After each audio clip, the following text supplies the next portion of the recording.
Kaflar 82 til 86. Þeir eru nokkurs konar aukasaga inni í Egils sögu. Þetta sagan af samskiptum Þorsteins Egilssonar og Steinari Önundarsyni og deilum sem eru þeirra á milli út af beit. En í kafla 82 þá byrjað að segja frá Þorsteini, syni Egils, og það góð lýsing á honum að þetta maður sem fallegur og þetta maður sem myndarlegur. Og það sagt að hann sé vitur, kyrrlátur, hógvær og stilltur manna best. Þetta maður sem rólegur, lætur ekki æsa sig upp að óþörfu. En það sagt að Egill unni honum lítið. Svo Þorsteinn Egilsson, hann líkur svolítið móður sinni. Og Þorsteinn og Egill, pabbi hans, þeir eiga ekkert mikið skap saman og það nú kannski eitt af því að það talað þarna í kaflanum að eitt skipti þá vildi Þorsteinn fara til þings, fara til alþingis, hann vildi vera klæddur og mamma streif sig bara og tók þarna upp fínan silkiklæðnað sem að Egill átti og hélt mikið upp á. Þetta var klæðnað sem að Arinbjörn vinur hans hafði gefið honum og sjálfsög var Þorsteinn mjög fínn á alþingi en þetta var náttúrulega sniðið fyrir Egill, þannig að þegar hann kom tilbaka þá var klæðnaðurinn allur drullugur að neðan því að sonurinn var svolítið styttri í annan endan heldur en pabbinn og Egill hann var mjög ósáttur með að sonar skyldi hafa eyðilagt fyrir sig þannig fatnað.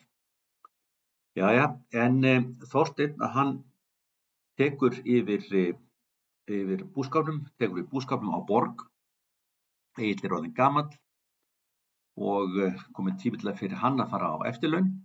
Þannig að Egill flytur til Gríms mágs síns og dóttur á Mosfelli. Og Mosfell, það ekki náttúrulega Mosfell, það náttúrulega Mosfellsbær í dag og þar unir hann sé bara vel. Það talaði að Þorsteinn hann eigi 2 laungefna syni og svo eftir hann gifti sig, eftir hann konungaðist þá áttu hann og kona hans 10 börn og það talaði að þeirra frægust Helga en fagra dóttir þeirra sem að þeir Skáld Hrafn og Gunnlaugur Ormstunga deildu það önnur saga.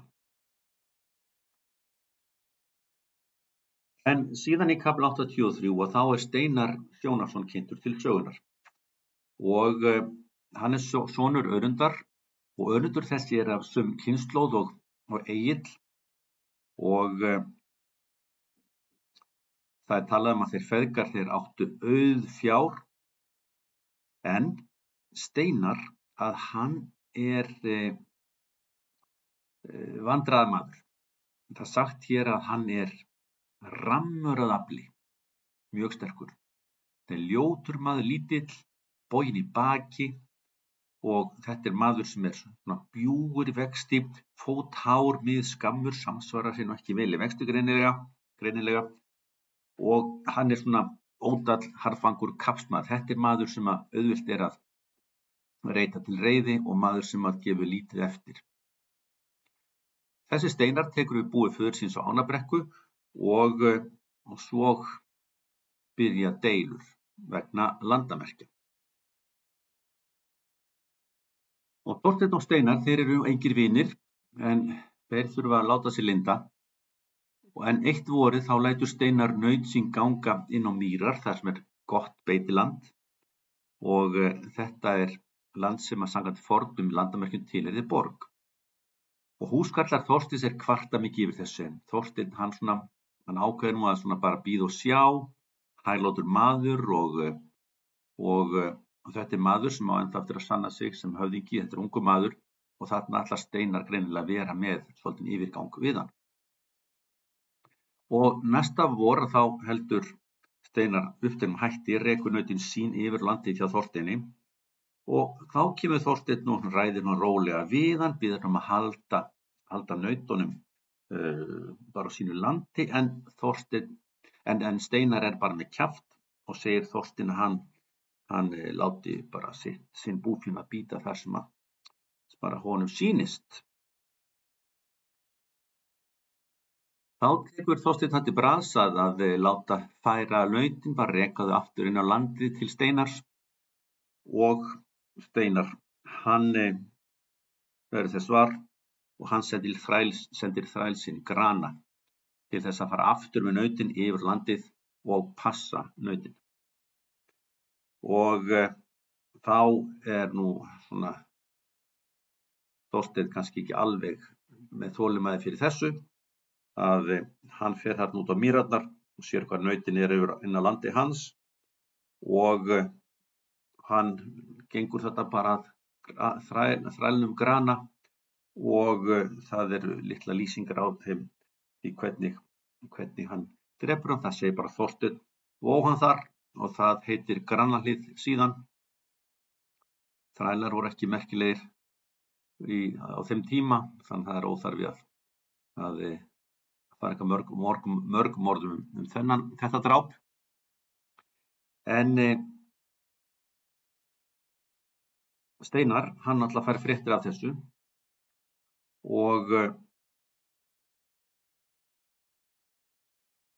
Steinar hann bara fær sér annan þræl til þess að vaka yfir nautunum og Þorsteinn hann lætur bara eins og hann viti ekkert af þessu. En Steinar fer síðan út á Snæfellsströnd og þar sér hann þræl sem heitir Þrándur, hann kaupir hann og þetta frekar dýr þræll og svo segir hann við Þránd að hann skuli gæta nautana og hann ítrekar við hann að hann skuli sýna festu ef einhver ætli sér að vaða yfir hann og sýna hann sér meira heldur en almennur þræll. Og hann lætur að fá exi og Þrándur, hann veit náttúrulega til hvers ætlast á honum en segir já, við skulum við Þorsteinn munum nú reyna með okkur ef að því kemur.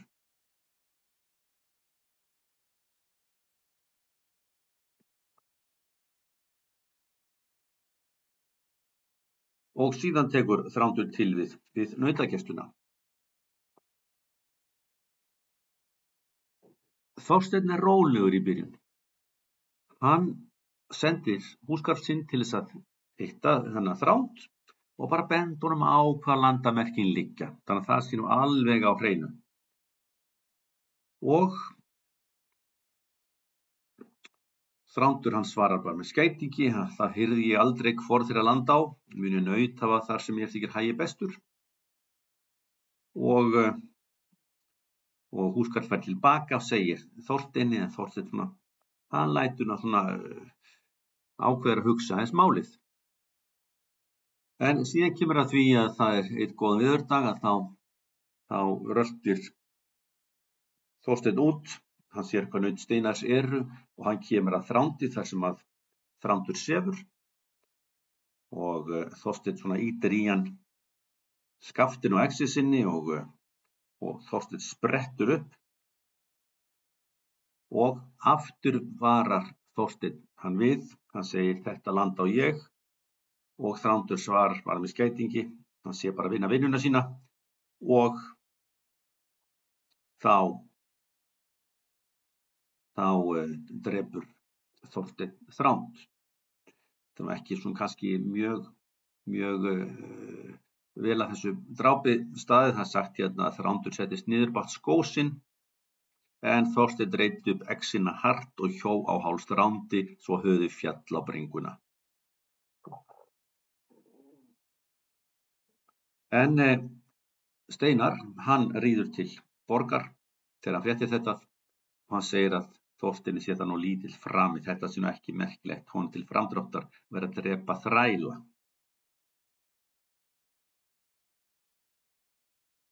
En Þorsteinn segir að þetta hefði hann þurft að gera til þess að verja landið sitt og bendir á það að hann hafi nú fengið að nota land sitt í nokkurn tíma.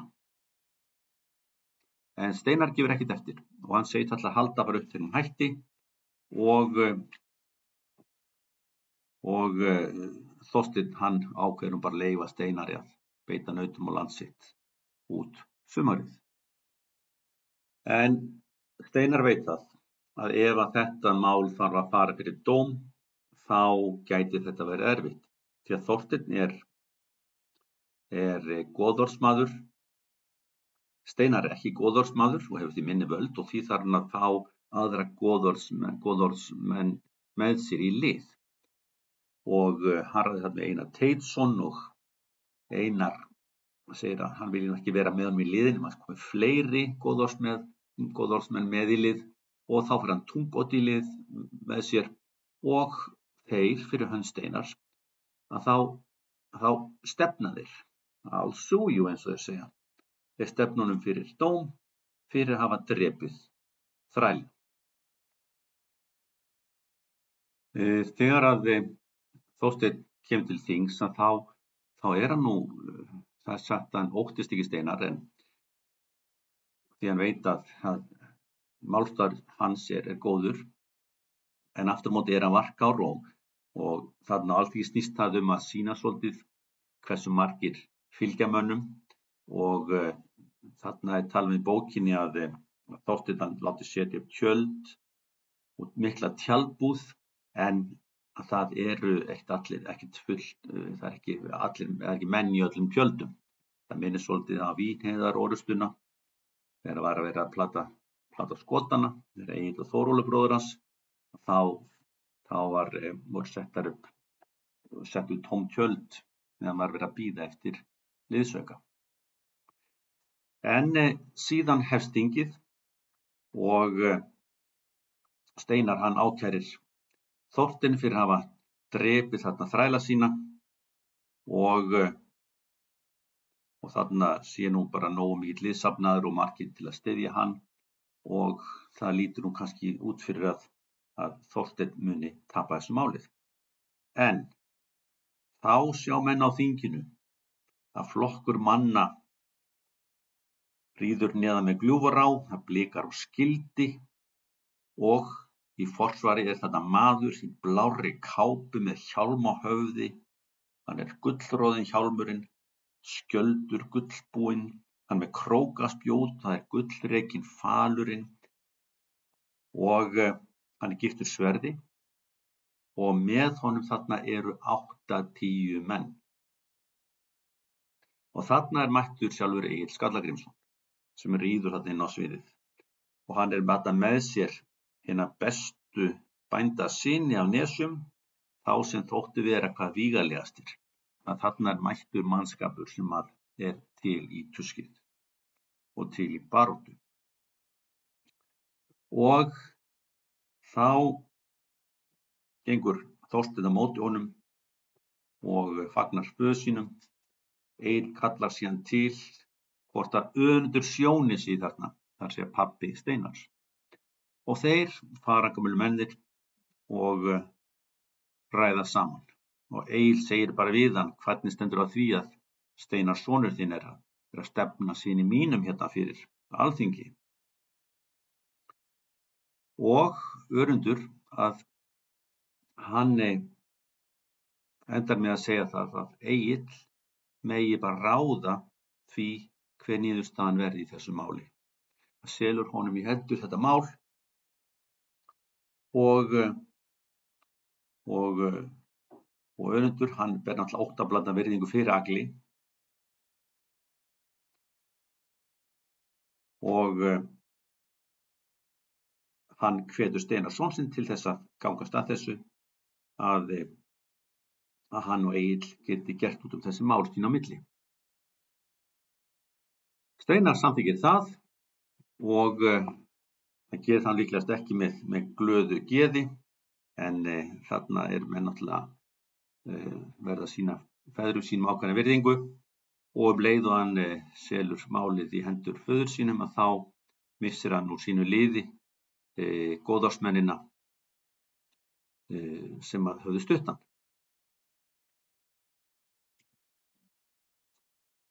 Og svo kemur niðurstaðan. Að Egill, hann segir: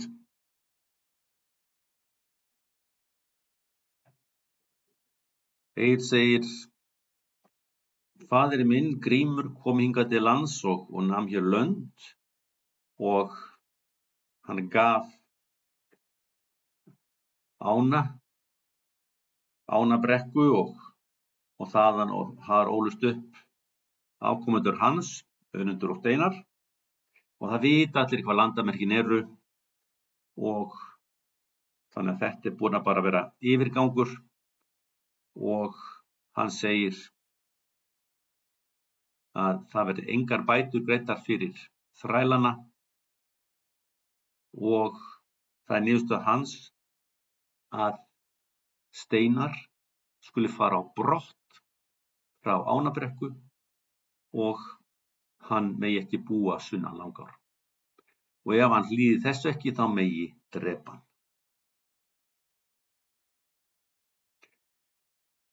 Önundur bregður við þetta greinilega og segir að þetta sé nú kannski ekki alveg réttlát niðurstaða. Þessi niðurstaða sé frekar skökk.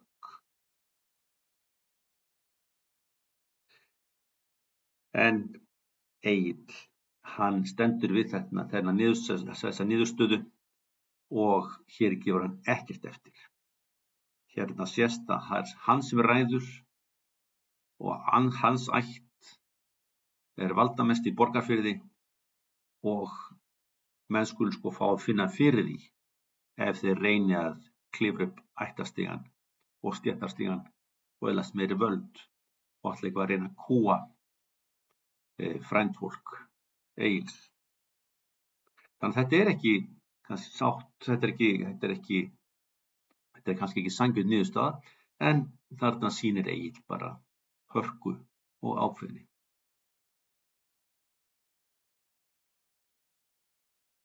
Í kafla 86 þá er sagt frá því að Steinar, hann vill hefna sín á Þorsteini.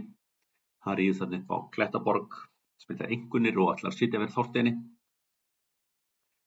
En Þorsteinn, hann fær veður af þessu, að hann sitji fyrir honum,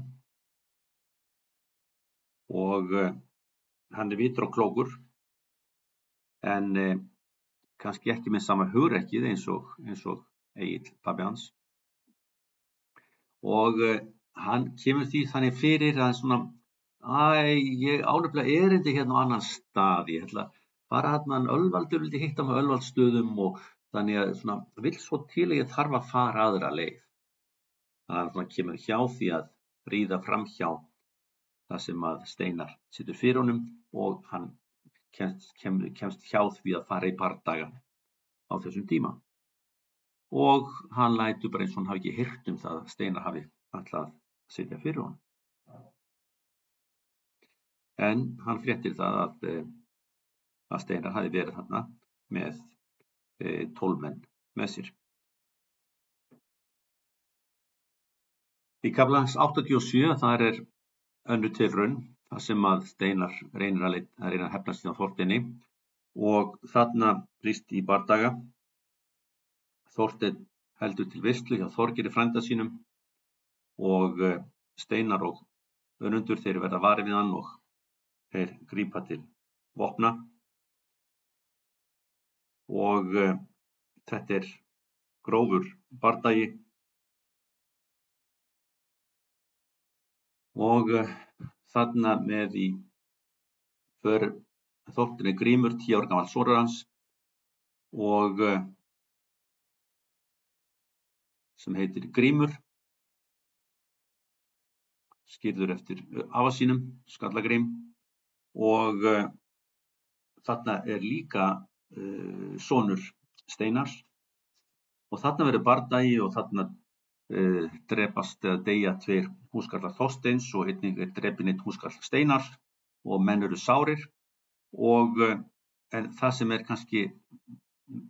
kannski svona versta í þessu að bæði Grímur og sonur Steinars að þeir eru drepnir. Þeir dragast inn í þessa deilur Beitarland og sýnir kannski fáránleika þessara deilna. En Þorsteinn hann hleypur á hest sinn og ríður í burtu og yfirgefur svæðið en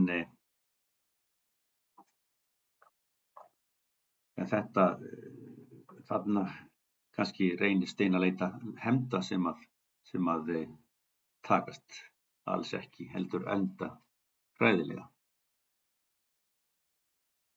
En Steinar ekki alveg að baki dottinn og hann heldur áfram að sitja fyrir Þorsteini og eitt skipti þegar Þorsteinn í boði á Álftanesi þá ætlar Steinar enn að sitja fyrir honum.